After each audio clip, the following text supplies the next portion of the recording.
Funeral processions are now as common here as the lethal pops and booms on the Gaza skyline.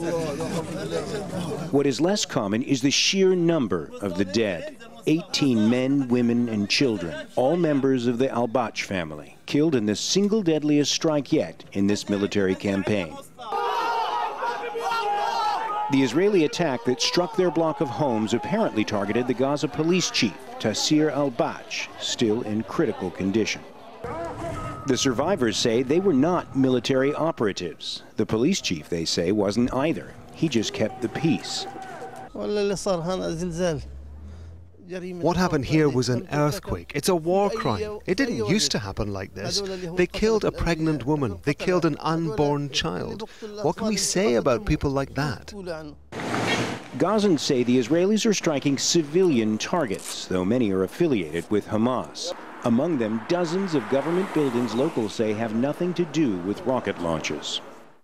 These are the still smoking embers of what was once a Palestinian police station. The Israeli military seems to be hitting anything that was run by Hamas. You can see the uniforms and knee pads left over.